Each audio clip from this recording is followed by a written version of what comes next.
Allahu Akbar. Bismillah. Mbak Raja kita ini saat hari ini. Kursinya Masya Allah ini. Kursi import ini Ustaz. Bismillah. Assalamualaikum warahmatullahi ta'ala wabarakatuh. Waalaikumsalam warahmatullahi wabarakatuh. Yang Allah muliakan Bapak Konjen beserta Ibu, Bapak-bapak homestaff dan Ibu Dian. Terima kasih Ibu Dian udah menjadi koordinator kita hari ini untuk kegiatan hari ini. Dan Masya Allah jadi spesialis kita ini, disiapkan tempat berdua seperti ini gitu. Dan ini sangat jarang ini dapatnya. Ibu-ibu WNI dan teman-teman mahasiswa yang ada sempat hadir di hari yang berbahagia ini. Insya Allah seperti tema yang diusung oleh MC tadi adalah bakar. Jadi yang mungkin ada yang berpikir ini mau bakar apa nih? Tema itu muncul sebenarnya ketika kita bincang-bincang teman-teman yang ada di lokal staff ini, teman-teman pegawai setempat, kira-kira apa tema yang kita usung kira-kira. Akhirnya muncullah banyak muncul, tapi yang akhirnya kita pilih bakar. Bincang akrab seputar Ramadan. Artinya kita bakar kesombongan yang ada dalam hati kita. Kita bakar kedengkian yang ada dalam hati kita. Kita bakar semua penyakit-penyakit hati, dan itu merupakan goals daripada Ramadan ini sebagai madrasah Ramadaniyah, madrasah ruhiyah. Oleh itu kami hadirkan insya Allah bersama kita, telah hadir di tengah-tengah kita ini Masya Allah seorang yang mempunyai kapabilitas dalam hal bakar-membakar, terutama bakar hati tadi ini. Insya Allah Ustadz Muhammad Umar Al-Ansari, beliau merupakan alumni Jamiah bin Nuriyah yang telah baru tahun ini menyelesaikan daurah hadis, dan alhamdulillah mestinya atau tentunya insya Allah kita dipenuhi dengan kalam-kalam daripada Rasulullah Sallallahu Alaihi Wasallam yang menjadikan kita nantinya insya Allah bisa semakin rindu kepada Rasulullah Sallallahu Alaihi Wasallam. Fadhal Ustaz, untuk mempersingkat waktu kami persilakan. Masya Allah. Assalamualaikum warahmatullahi wabarakatuh. Waalaikumsalam. Alhamdulillah, kami sangat bersyukur diberikan amanah untuk bisa berbincang santai sama bapak-bapak, ibu-ibu seputar Ramadan. Tapi kayaknya bakarnya belum mantep kalau belum dikasih pantun kayaknya. Ya. Dikasih pantun lagi nih biar lebih semangat. matching sama MC-nya. Ke pasar beli belati. Cakep. Diasahnya di rumah Pak Asri. Cakep. Hari ini hari yang dinanti-nanti. Buka puasa bersama di Wisma KJRI. Mantap. Masya Allah. Ya, jadi gimana Ustadz Asri? Apa yang perlu kita bincangkan seputar Ramadan? Karena memang di Indonesia sudah cukup lama orang tua kita mengajarkan tentang puasa. Terutama kalau ayat surat Al-Baqarah ayat 183 itu kayaknya sudah pada hafal semua. Hafal semua. Jadi memang inti dari puasa bagaimana kita bisa meraih prestasi takwa. Cuma takwa ini bisa dapetin duit nggak gitu? Masalah kan begitu. Nah, itu perlu diurai Ustaz itu. Kayaknya nih ustadz nyuruhnya bertakwa gitu kan, ceramah kultum takwa terus. Padahal yang kita butuhin tuh duit gitu. Bener nggak? Jadi kalau kita lihat teorinya kayaknya nggak nyambung. Padahal sebenarnya sudah ada solusinya. Kalau orang yang teman-teman yang biasa keliling-keliling dari masjid ke masjid itu biasa mereka berbincang membicarakan tentang 13 pintu rizki. Salah satunya itu adalah takwa. Contoh di dalam kitab Fadilah Sedekah ada seorang syekh Dia punya ketakwaan yang sangat luar biasa. Akhirnya setiap hari ada seekor rusa yang berkhidmat sama syekh itu. Dia memberikan susu kepada syekh tersebut. Masya Allah. Di tempat yang sama, di waktu yang sama.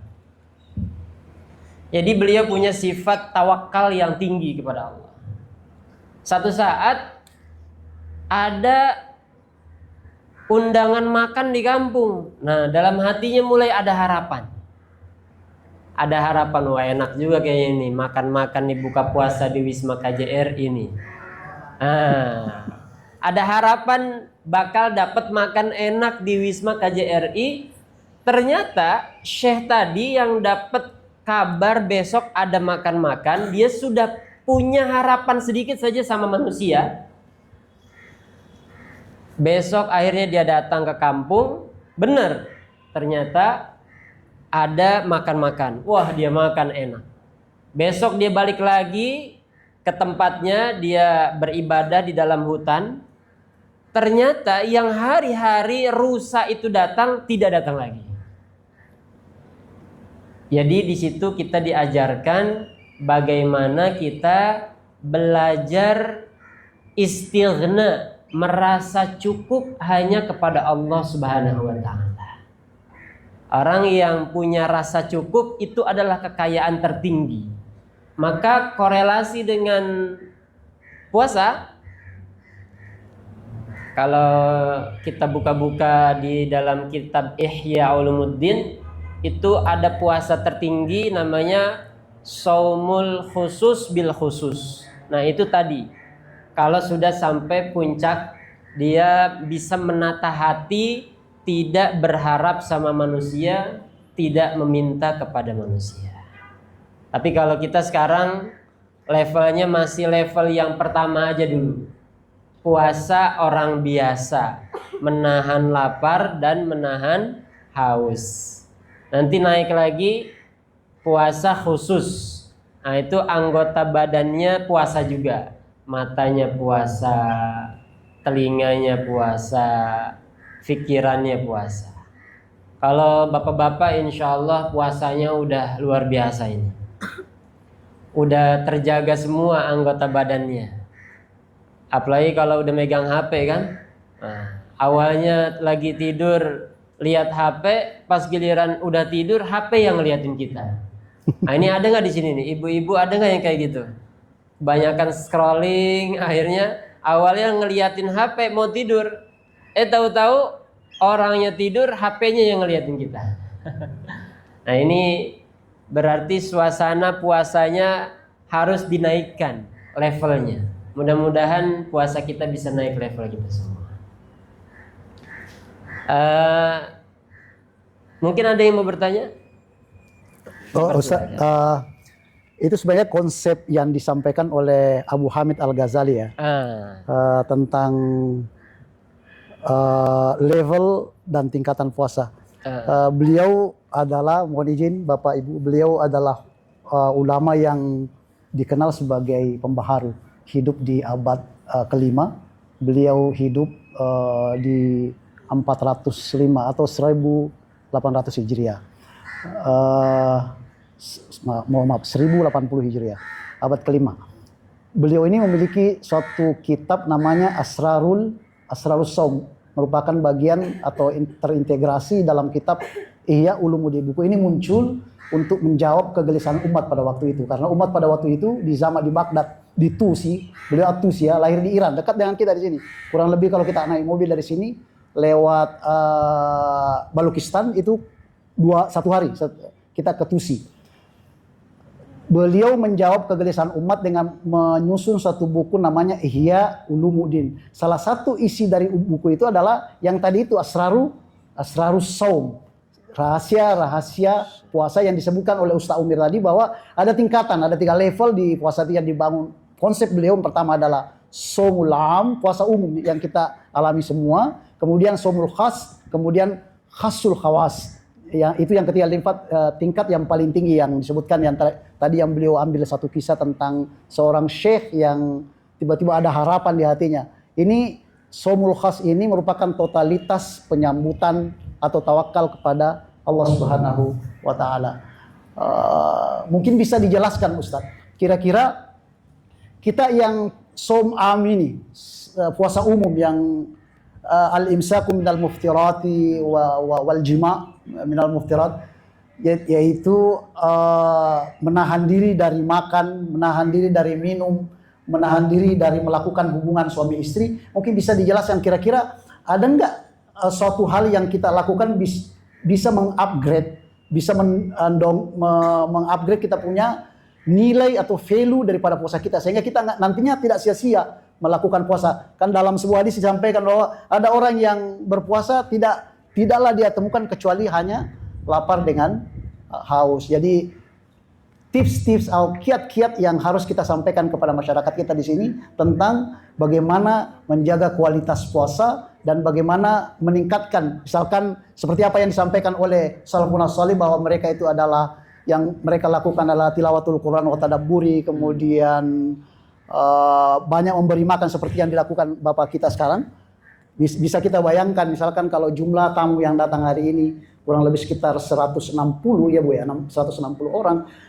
Yang memberi makan hari ini 160 kali 10 mendapat pahala puasa orang yang dia beri makan, tanpa mengurangi puasa orang yang diberikan puasa itu. Mungkin dijelaskan, didetailkan kira-kira apa yang hal-hal yang bisa kita lakukan untuk meningkatkan. Fadhal Ustaz. Baik, ini Masya Allah. Jadi menahan lapar dan haus serta yang khusus untuk yang sudah punya istri atau suami. Nah, kaitannya yang lebih umum adalah menahan lapar dan haus. Kenapa sih kita disuruh nahan lapar sama haus?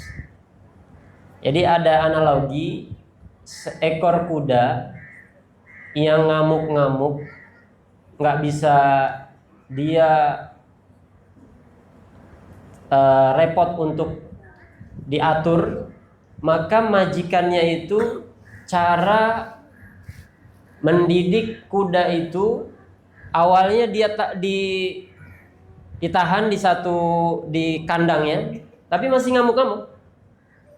Nah, ternyata cara untuk menjinakkan kuda yang ngamuk-ngamuk ini itu dilaparkan. Dilaparkan. Nah, begitu juga kita ini punya satu musuh yang sangat berbahaya yang namanya hawa nafsu. Nah, maka hawa nafsu ini bisa dididik dengan cara dilaparkan. Nah, dibakar dengan cara lapar, dengan cara haus, akhirnya hawa nafsunya terkekang, maka dia akan mudah digiring ke jalan ketaatan dan ketaatan. Nah, nanti akan dari situlah baru naik dengan tadi pertanyaan, gimana kita bisa naik level tadi. Nah, dengan cara kita jangan kita ikuti hawa nafsu kita, terus habis itu isi dengan kegiatan-kegiatan yang positif. Yaitu amal-amal soleh. Apalagi zaman sekarang ada kajian online, ada hatam Quran online, one day one juz, ada ibu-ibu bisa belajar masak online, kan gitu. Cara bikin kolak, cara bikin rendang, kan itu perlu dipelajari. Jangan sampai akhirnya masak yang tidak sesuai prosedur, jadi akhirnya salah. Nah, ini belajar. Kalau yang mahasiswa, Masya Allah, apalagi mahasiswa, masih banyak program-program belajar yang online maupun yang offline. Nah, ini adalah jalur-jalur ketaatan untuk naik level tadi. Jadi gitu Ibu yang disampaikan beliau tadi, bahwa salah satunya adalah fokus kepada amalan-amalan positif. Amalan positif yang disampaikan nanti disesuaikan, ibu-ibu sesuaikan dengan profesi ibu-ibu gitu masing-masing. Kalau ibunya berada dalam suatu lain sebagai ibu rumah tangga, ibu harus mencari, memperdalam sesuatu yang bisa mempererat, membina keharmonisan dalam rumah tangga. Kalau teman-teman mahasiswa, apa yang positif di bulan Ramadan ini banyak sekali, bisa mengkhatamkan Sahih Bukhari yang jumlah hadisnya 7.200-an kurang lebih, atau bisa menghatamkan Sahih Muslim, atau bisa menghatamkan Al-Quran seperti yang dilakukan ada yang sekolah di Indonesia Riyadh di sini, itu dia punya grup khusus untuk one day one juz.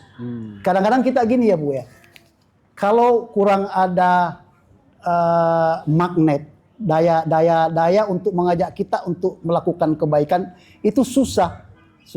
Jadi bentuk kebaikan yang kita usahakan bersama hal-hal seperti ini, dengan kumpul bersama, bermujalasa, mendengarkan fatwa, mendengarkan kajian, mendengarkan lantunan-lantunan ayat suci Al-Quran, dan mendengarkan isi tausiah. Atau sebanyak sekali ustadz-ustadz yang keren di di YouTube atau di Instagram. Biasanya ibu-ibu kalau ditanya mau dimintakan penceramah nggak, Pak Ustadz bisa nggak cariin saya penceramah yang ganteng-ganteng gitu. Gitu ya Pak ya. Jadi ada daya tarik. Dan itu merupakan fadlun minallah, merupakan keutamaan yang diberikan oleh Allah Subhanahu wa taala. Baik, kami akan buka sesi tanya jawab Bapak Konjen, Ibu-ibu. Silakan ibu-ibu atau bapak-bapak yang mempunyai pertanyaan seputar Ramadan. Apakah dia bersifat fikih, bersifat tasawuf, bersifat hukum-hukum yang berkait dengan Ramadan. Silakan. Pak Fadli mau nanya. Mangga, Ustaz.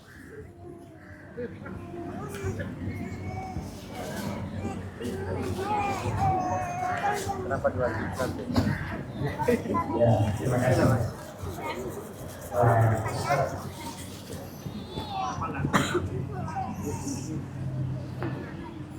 Ya, pada tahun ini kita alhamdulillah bisa menjalankan puasa Ramadan.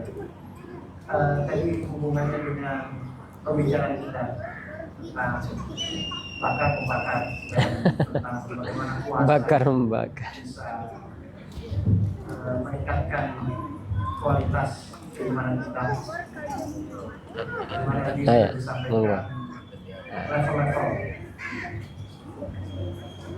Pertanyaan saya ada dua. Yang pertama itu bagaimana secara umum kita sebagai umat yang ada di zaman sekarang, kita katakan besar juga ya.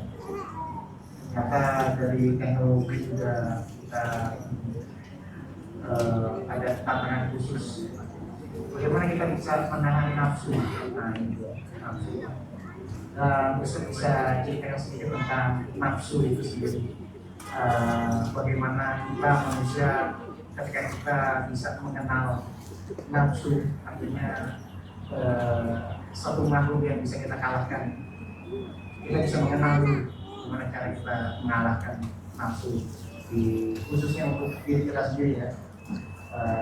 Nah itu bisa menjelaskan tentang nafsu. Terima kasih. Assalamualaikum warahmatullahi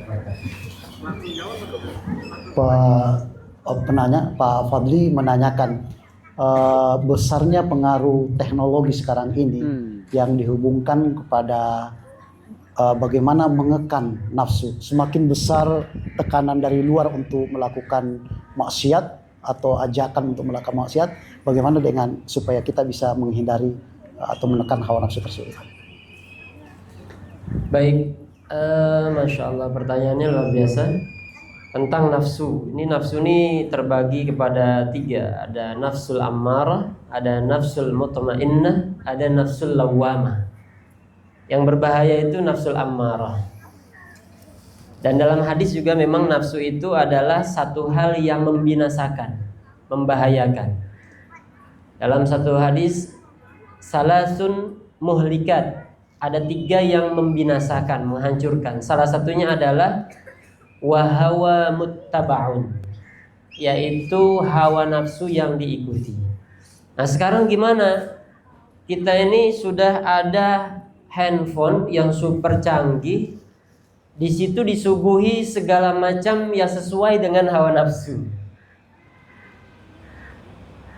Ustadz Abdul Somad mengatakan bahwasanya khususnya buat anak muda. Kalau buat yang sudah berkeluarga, maka disalurkan hawa nafsunya kepada keluarganya, terutama untuk nafsu yang sifatnya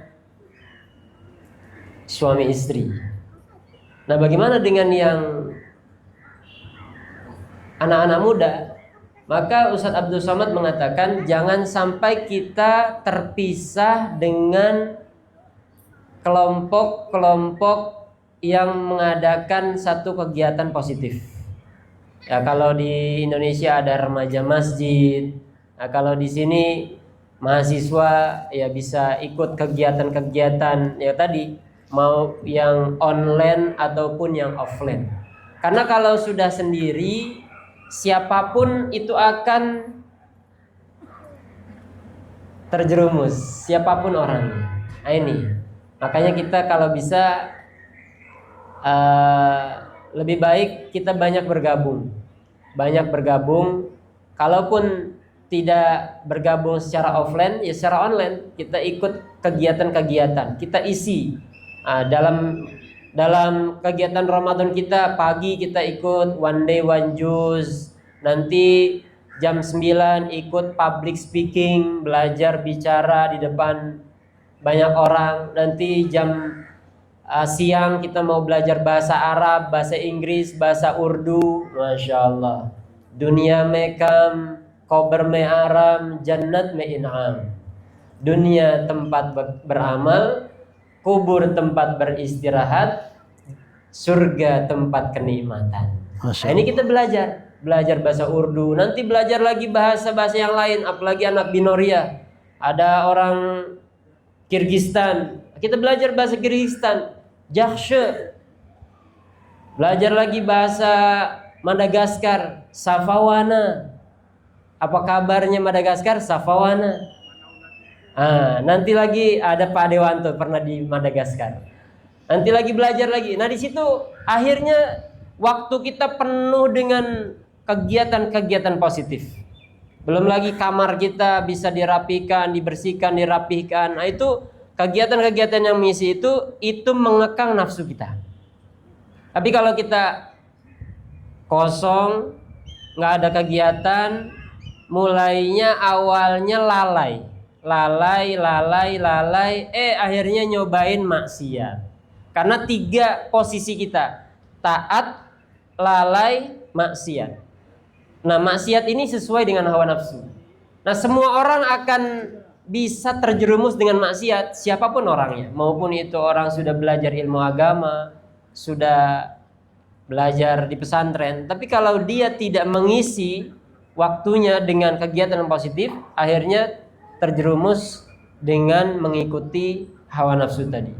Nah, makanya penting belajar lagi dan lagi. Apalagi Masya Allah untuk anak-anak muda ini, yang laki-laki maupun perempuan, saya berharap ini akan kedepannya akan jadi pemimpin-pemimpin Indonesia insya Allah. Amin. Jadi presiden, jadi menteri, jadi gubernur, wali kota, jadi diplomat yang mulia seperti itu. Gitu Pak Fadli. Jadi dipenuhi dengan hal-hal yang positif. Mohon Ustaz, saya ingin nambahkan sedikit tentang ini untuk mengetahui zat hawa nafsu itu. Dalam riwayat yang disampaikan oleh ahlu tasawuf, bahwa ketika hawa nafsu itu ditanya oleh Allah, ini percakapan antara Allah dengan hawa nafsu. Allah menanyakan hawa nafsu ini untuk mengenal diri nih sebenarnya nih. Man anta, siapa? Man ana, siapa saya? Man ana, siapa saya? Allah nanya nafsu ini. Apa kata nafsu? Ana, anta, saya adalah saya, dan kau adalah kau. Ini salah satu bentuk egoisme. Akhirnya hawa nafsu ini kemudian dilemparkan ke dalam neraka sakar kurang lebih sekitar 60.000 tahun. Setelah itu diangkat, Allah angkat lagi hawa nafsu itu, ditanyakan lagi, man ana wa man anta, siapa saya dan siapa Anda? Jawabannya masih sama, ana, anta. Kalau dalam bahasa Arab dinamakan anania, egoisme. Jadi saya ini saya, anda adalah. Akhirnya diturunkan lagi ibu-ibu, bapak-bapak ke neraka sakar. Setelah itu 6.000 tahun kemudian diangkat lagi 3 kali, berulang kali disiksa. Baru kemudian hawa nafsu itu mengatakan, anta rabbi wa ana abduka. Engkau adalah Rabbku dan saya adalah hambamu. Jadi salah satu untuk mengekang hawa nafsu tadi, ketika kita sudah mengenal bahayanya hawa nafsu ini, ketika kita ikuti seperti yang disampaikan Ustaz Umir tadi, bahkan dalam sebuah hadis dikatakan ketika Sayyidina Rasulullah balik dari perang Badar. Perang Badar, apa kata Rasul? Raja'na min jihadin an-nafs as-sughra wa raja'na ila jihadin nafsil kubra. Kita telah pulang dari perang yang kecil. Kemudian para sahabat pada waktu itu bertanya, kira-kira emang ada perang lagi ya Rasulullah lebih besar dari perang Badar? Apa kata Rasulullah? Memerangi hawa nafsu. Itu yang disampaikan oleh Rasulullah SAW jauh 1447 tahun yang lalu. Rasulullah sudah mewanti-wanti bahwa memerangi hawa nafsu adalah suatu hal yang harus kita lakukan. Harus kita memiliki tahapan-tahapan sehingga betul-betul kita bisa mengalahkan hawa nafsu tersebut. Baik, pertanyaan selanjutnya. Silakan, Ben. Assalamualaikum warahmatullahi wabarakatuh. Waalaikumsalam warahmatullahi wabarakatuh. Alhamdulillah hari ini kita semua kelihatan cerah, sepertinya sudah minum es manis tadi. Jadi saya mau bertanya mengenai waktu Ramadan ini banyak berhayal makan enak, nonton film makanan enak, tapi nggak makan, tapi berhayal terus. Dan nah itu sifatnya makruh kalau nggak salah. Saya mau tanya sama Ustaz, kenapa Allah itu mewajibkan kita sebagai umatnya menjalankan ibadah puasa Ramadan? Mungkin ada hal-hal positif yang selain bertakwa pada Allah, mungkin nikmat-nikmat apa saja mungkin bisa dijelaskan kepada kita bahwa puasa itu adalah sebagian daripada nikmat sebenarnya. Hanya itu, terima kasih. Wassalamualaikum warahmatullahi wabarakatuh. Silakan Ustaz. Waalaikumsalam warahmatullahi wabarakatuh. Ya, itu kaitannya kepada hikmah puasa ya Pak Dewanto ya. Jadi satu saja dari hikmah puasa adalah kita diajarkan untuk adanya peduli sosial.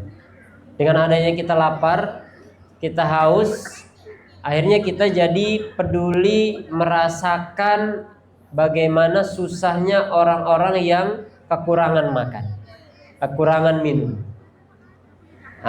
Jadi kalau kita di Indonesia, Masya Allah, orang Indonesia makanan melimpah, minuman melimpah. Tapi waktu kami silaturahmi ke Afrika Timur, ke Somaliland, di sana air minum saja susah. Sumur nggak ada, sungai nggak ada. Mereka nunggu air hujan 1,5 tahun. Untuk dapat air aja susah, apalagi makanan-makanan. Nah, dengan kita puasa, akhirnya kita timbul rasa peduli untuk kepada sesama. Sehingga kita bisa berbagi dengan berbagi buka puasa, berbagi sahur, bahkan zakat, sedekah, hibah, dan lain sebagainya. Itu poin utama daripada kenapa kita diwajibkan untuk berpuasa. Yang khayalannya beliau suka ada khayalan dia kolak itu apa? Hayalan ini kaitannya dengan kualitas puasa kita. Jadi kualitas puasa kita, kalau mau lebih bagus, high level, maka diisi dengan amal. Kalau hayalan posisinya lalai, belum masuk kepada maksiat. Tapi kalau sudah lalai, hayalnya yang sudah menuju maksiat, nah itu berarti bisa menjadi maksiat. Jadi intinya kualitas amal kita, puasa kita bisa berkurang dengan kegiatan-kegiatan yang kita lakukan. Kalau kita yang sudah kiri seperti riba, membicarakan aib orang lain, nah itu sudah pahala puasa kita semakin terkuras, semakin habis. Nah, kalau masih berhayal jadi kayak Pak Konjen gitu, nah, itu nggak apa-apa begitu. Itu namanya cita-cita berhayal ya. tinggi. Itu berhayal kebaikan ya. Saya pengen kuliah dan tugas nanti di negeri mana kayak Pak Konjen melalang buana dari Eropa kemudian ke sini ke Pakistan dan ke negara-negara. Nah, itu bagus, namanya membangun cita-cita. Baik Ustaz, mohon ini saya tambahkan, ada sebuah hadis yang salah seorang sahabat Rasulullah Sallallahu Alaihi Wasallam datang kepada Rasulullah Sallallahu Alaihi Wasallam mengatakan keluhannya sama Pak Dewanto. Ya Rasulullah, saya ini kebanyakan mendapatkan hamazatus syayatin, bisikan-bisikan. Kalau yang khayalan tadi kan itu sifatnya visual, visualisasi yang ada dalam pikiran kita. Itu merupakan salah satu bentuk hamazat. Hamazat. Sentuhan-sentuhan, dorongan-dorongan hawa nafsu.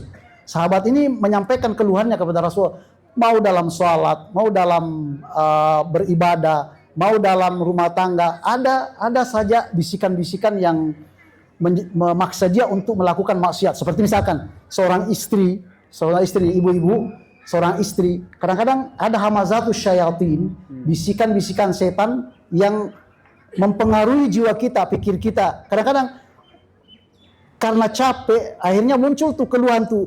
Kan saya yang melakukan semua, saya yang mencuci, saya yang mengurus anak, saya yang mengurus ini. Itu hamazatus syayatin.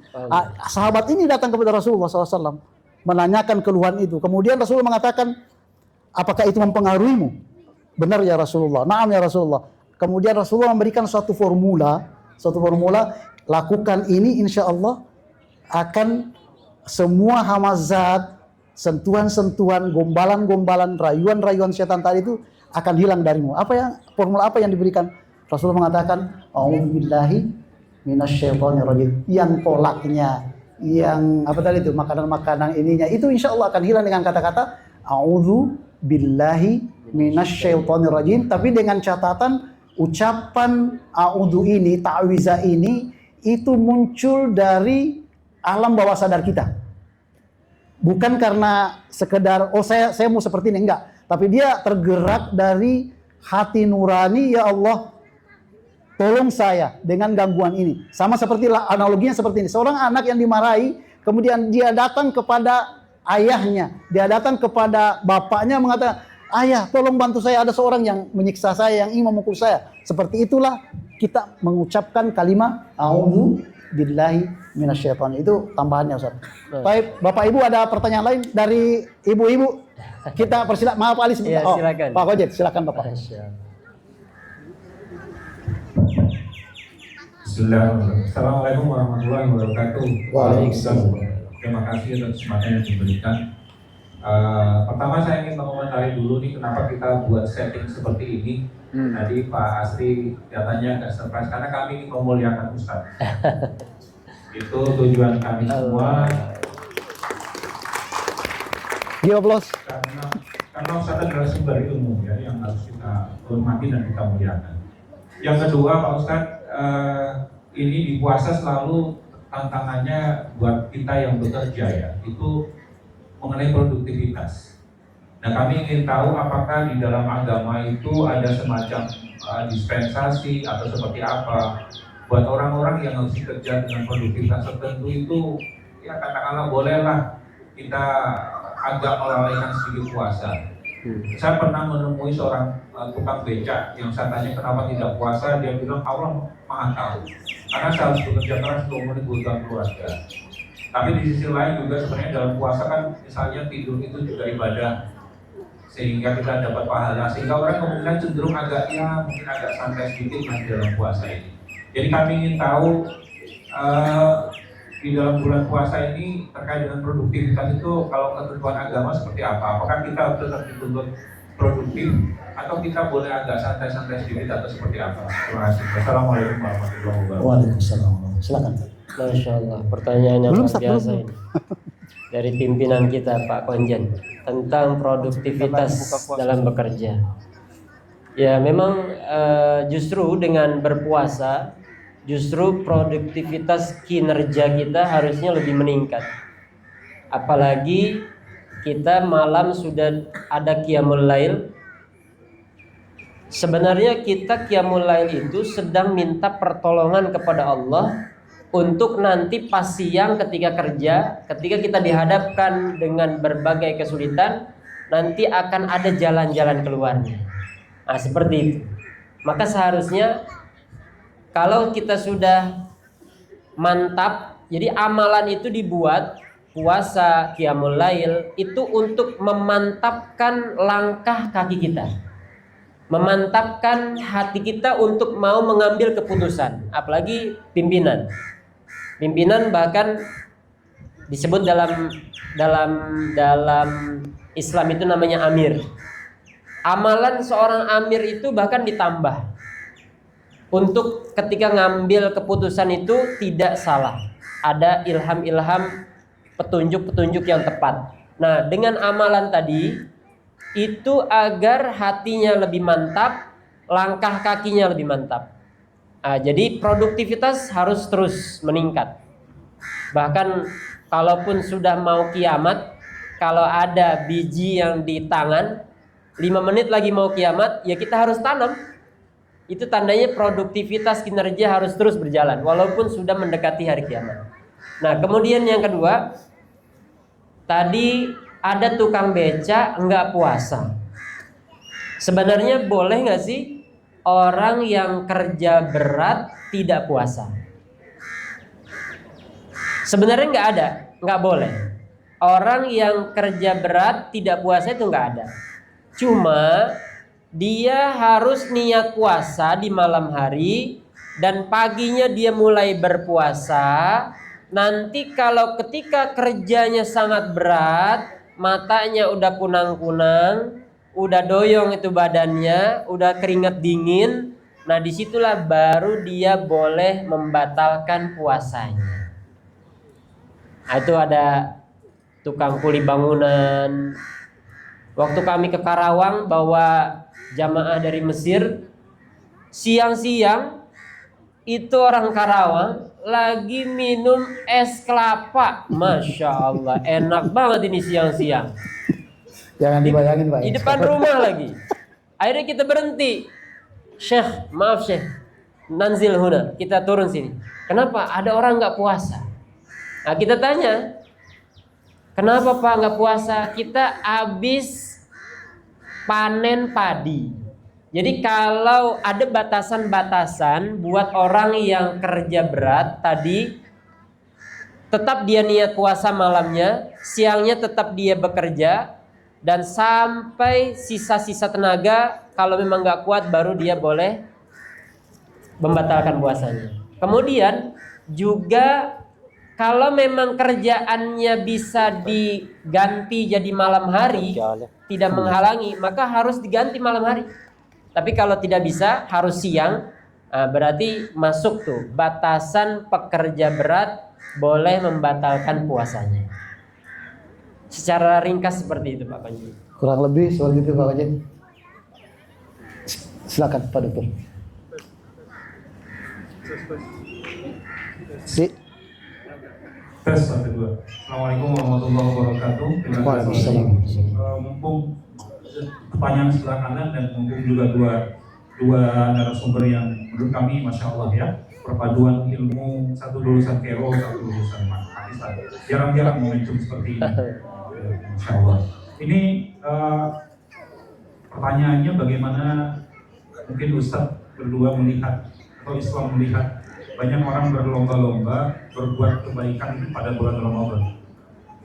Menunda perbuatan kebaikan itu pada bulan Ramadan, misal jika dia punya zakat, punya sedekah, dia berpikir impact-nya pahala itu begitu saja bulan Ramadan, maka dia akan simpan atau mengurangi perbuatan baik itu di luar Ramadan.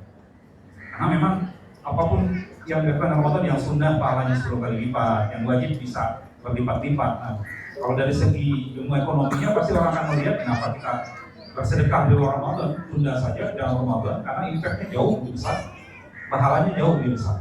Nah itu bagaimana dinamika ini Pak, melihatnya seperti apa?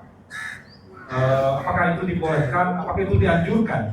Bahkan kalau di luar Ramadan kita banyak ya menunda perbuatan baik ini, konsekuensinya banyak anak-anak terlantar, orang miskin yang mungkin tidak terurus karena banyak dermawan yang menunda sampai bulan Ramadan. Itu aja Pak. Assalamualaikum warahmatullahi wabarakatuh. Masalah dinamika nih Ustaz. Fadhal. Ya, monggo Ustaz Asri. Monggo. Fadhal. Iya. Untuk menunda kebaikan itu sebenarnya tidak sesuai dengan arahan dalam hadis. Karena dalam hadis justru yang diminta adalah segerakan tunaikan niat-niat baik kita. Nah, adapun kalau kita mau lihat fadilah, benefit daripada pahala itu bagus juga. Nah, cuma kita lihat juga waktu kita kadang kita nggak tahu nyampe nggak kita sampai Ramadan, atau nyampe nggak kita nanti haji. Kalau memang waktu kita ada peluang untuk mau bisa umroh, berangkat umroh dulu. Kalau mau sedekah di luar bulan Ramadan, sedekah.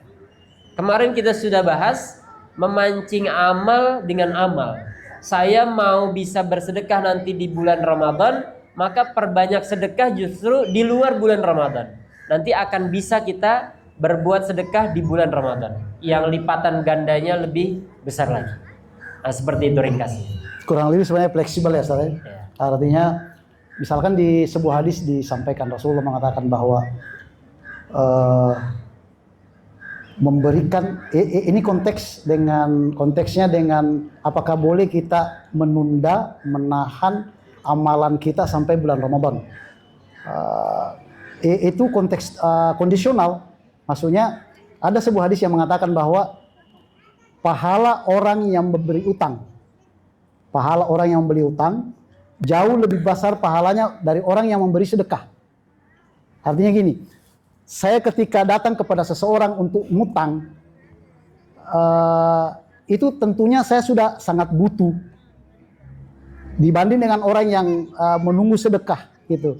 Ketika cuma di dalam konteks ini kadang-kadang orang yang mau utang tadi ada rasa malu. Jadi dari hadis yang disampaikan oleh Rasulullah SAW ada indikasi kebolehan untuk menunda, untuk mendapatkan pahala yang lebih besar pada beberapa kasus. Tapi kalau kasus misalkan orang yang kita sudah punya kebiasaan setiap bulan kita memberikan donasi kepada seseorang, kemudian orang itu sudah sangat sulit. Nanti kita compare mana yang lebih besar pahalanya kita memberikannya di bulan Ramadan atau tidak.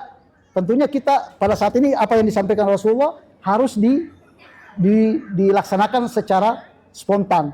Seperti ada kasus ketika Sayyidina Rasulullah SAW, kasusnya Fitnatul Kubra yang menimpa Sayyidatuna Aisyah ketika terpisah dari rombongan. Beliau difitnah oleh kalangan sahabat pada waktu itu bahwa melakukan maksiat bersama dengan sahabat lain. Itu merupakan fitnah terbesar yang dialami Rasulullah.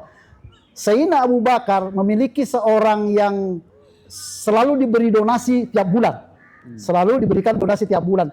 Ketika Rasulullah SAW duduk bersama orang yang tadi yang selalu diberi donasi ini, itu selalu ikut-ikutan memfitnah kejadian yang menimpa Sayyidatuna Aisyah sampai nanti Al-Quran membebaskan dari fitnah itu. Apa yang dilakukan oleh Sayyidina Abu Bakar? Abu Bakar waktu itu mengatakan, saya akan menghentikan pemberian donasi ini karena kamu terlibat dalam fitnah yang engkau sebarkan kepada Sayyidatuna Aisyah. Ketika itu Rasulullah tidak berkata apa-apa, kemudian pergi meninggalkan Abu Bakar.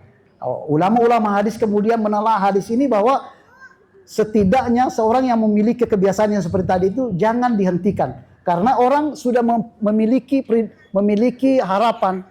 Kita sudah menanam harapan kepada orang tersebut. agar kita tiap bulannya akan mendapatkan bantuan tersebut. Jadi kondisional Pak Dokter, artinya kita bisa menahan kalau misalkan itu tidak menjadikan mudarat kepada orang yang akan kita beri sumbangan. Tapi kalau misalkan ada mudaratnya, lakukan. Tapi kalau tidak, ini sangat bisa ditakar dengan akal, dengan logika gitu. Seperti itu kira-kira. Oh, mohon izin, saya mau tambahkan tadi terkait dengan pertanyaan Pak Konjen, boleh ya? Iya, boleh. Pak Konjen terkait masalah amal. Mungkin mindset kita Pak Konjen ini yang perlu kita bisa dikatakan tidak ada dikotomi antara kehidupan di dunia dengan akhirat. Pekerjaan itu adalah bagian akhirat. Ada seorang yang melakukan dikotomi, memisahkan ini pekerjaan dunia, ini pekerjaan akhirat, itu salah, selalu kaprah. Karena bapak-bapak yang pergi ke kantor, ketika dia niatkan untuk menghidupkan anak istrinya, ketika dia hidupkan untuk membiayai sekolah anaknya, ketika dia niatkan tadi keluar dari rumahnya untuk membahagiakan anak istrinya, itu ibadah. Bahkan ulama-ulama kita mengatakan ibadah yang paling panjang adalah pernikahan. Ibadah yang paling panjang, yang banyak tantangannya adalah pernikahan, hubungan suami istri dengan anak.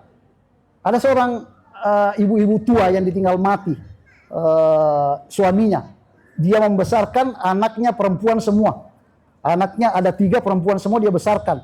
Beliau bertanya kepada Syekh kami, Dr. Ali Juma, ya Syekh, saya tidak memiliki kebaikan apapun. Saya tidak punya suami, jadi sholat saya bisa dikatakan ya biasa saja. Sedekah saya seperti itu. Apakah saya berhak mendapatkan surga? Gitu. Apa kata Syekh? Beliau mengatakan bahwa apa kamu punya anak? Punya. Berapa kamu punya anak? Ada 3. Anakmu udah sekolah semua, semua. Anakmu itu yang akan menjadi penyebab masukkan kamu dirimu dalam surga. Seperti itu. Artinya tidak ada dikotomi antara pemisahan kehidupan dunia dan kehidupan akhirat. Fazawwadu fa inna khairaz zadi at-taqwa. Berbekal, banyak bakal.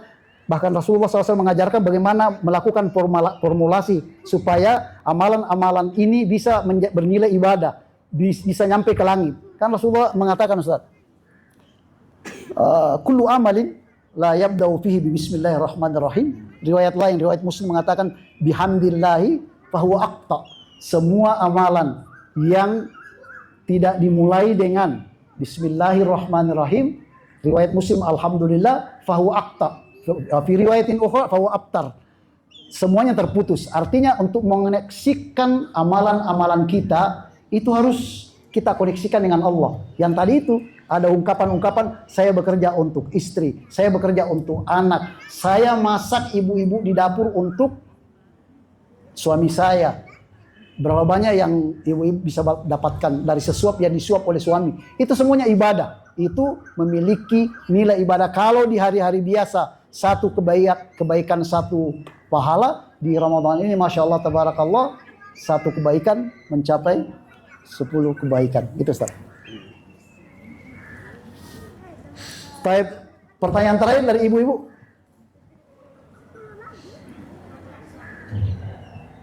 Atau mungkin kalau tidak ada dari ibu-ibu, statement closing statement Pak Ustaz. Iya. Untuk statement closing, ayo kita berpuasa untuk meraih prestasi takwa kepada Allah Subhanahu wa taala. Ya Rabb. Cukup insyaallah. Demikian Bapak-bapak dan Ibu-ibu, 5 menit lagi kali ya. 5 menit insyaallah kita akan berbuka puasa. Mudah-mudahan insyaallah Allah menerima puasa kita, puasa bapak-bapak, puasa ibu-ibu. Kami mohon kesediaannya Ustadz Umer untuk berdoa. Fadhal Ustaz. Astagfirullahaladzim. Allahumma salli ala sayyidina Muhammad wa ala ali sayyidina Muhammad. Alhamdulillahirabbil alamin. Allahumma ighfir lana wa liwalidina warhamhum kama rabbawna shighara wa li jami'il muslimin wal muslimat wal mu'minin wal mu'minat al ahya'i minhum wal amwat. Ya Allah ya Rahman ya Rahim, dengan keberkahan bulan Ramadan ya Allah, jadikanlah perkumpulan kami ini perkumpulan yang Engkau rahmati ya Allah, Engkau ridhoi ya Allah. Jangan jadikan perkumpulan kami ini setelah kami berkumpul Engkau murkai ya Allah. Ya Allah ya Rahman ya Rahim, di antara kami ada yang sedang menghadapi banyak masalah ya Allah. Berikanlah solusi dari masalah tersebut ya Allah. Bukakanlah pintu-pintu rizki untuk kami ya Allah. Ya Allah ya Rahman ya Rahim, di antara kami ada yang sedang dirundung masalah ya Allah, maka mudahkanlah ya Allah, lancarkanlah ya Allah. Hanya Engkau yang bisa memberikan solusi yang terbaik ya Allah. Ya Allah, di antara kami ada yang sedang banyak hutang ya Allah, punya hutang ya Allah, lunasilah hutang-hutang kami ya Allah. Ya Allah, di antara kami ada yang sedang sakit ya Allah, keluarga kami ya Allah. Kami mohon kesembuhan yang terbaik ya Allah untuk keluarga kami ya Allah. Ya Allah ya Rahman ya Rahim, mudahkanlah proses belajar anak-anak kami ya Allah, pelajar-pelajar kami ya Allah, pelajar-pelajar Indonesia ya Allah yang ada di Pakistan dan di seluruh dunia ya Allah. Mudahkan visa studinya ya Allah. Mudahkanlah untuk proses mendapatkan visa studi mereka ya Allah. Ya Allah ya Rahman ya Rahim, padamu kami mohon ya Allah. Di antara kami ada pemimpin-pimpinan kita yang ada di sini di KJRI ya Allah. Bimbinglah ya Allah pimpinan kami ya Allah. Para diplomat kami ya Allah, para lokal staff KJRI ya Allah. Bimbinglah ya Allah. Berikanlah mereka ya Allah hidayah ya Allah, petunjuk ya Allah. Limpahkanlah ya Allah keberkahan kepada mereka ya Allah. Bukakanlah pintu rizki yang halal, yang banyak, yang barokah ya Allah. Amin. Ya Allah, kami datang jauh-jauh ke Pakistan ya Allah, bukan untuk melihat keburukan-keburukan ya Allah, tapi kami ingin belajar kebaikan-kebaikan dari orang Pakistan ya Allah. Kami ingin membawa pulang dengan bekal-bekal kebaikan ya Allah. Ya Allah ya Rahman ya Rahim, jadikanlah anak-anak kami ya Allah, keturunan kami ya Allah, menjadi anak-anak yang saleh dan salihah ya Allah, menjadi orang-orang yang berakhlak Qur'ani ya Allah, menjadi pemimpin-pemimpin Islam nanti di Indonesia ya Allah, baik tingkat nasional maupun tingkat internasional ya Allah. Ya Allah, mudahkanlah kami dalam membaca Al-Quran di bulan Ramadan ya Allah. Mudahkanlah kami dalam memahami Al-Quran, mengamalkan Al-Quran, mendakwahkan Al-Quran, berobat dengan Al-Quran, mentadabburi Al-Quran. Rabbana atina fid dunya hasanah wa fil akhirati hasanah wa qina adzabannar. Subhana rabbika rabbil izzati amma yasifun wa salamun alal mursalin walhamdulillahi rabbil alamin. Alhamdulillah. Terima kasih Ustaz doanya. Demikian Bapak Ibu acara bakar sore hari ini, mudah-mudahan insyaallah ada manfaatnya. Akhirul kalam minallahi musta'an wa ilaihi tiklan. Wassalamualaikum warahmatullahi taala wabarakatuh. Waalaikumsalam. Allah jazakallahu. Allah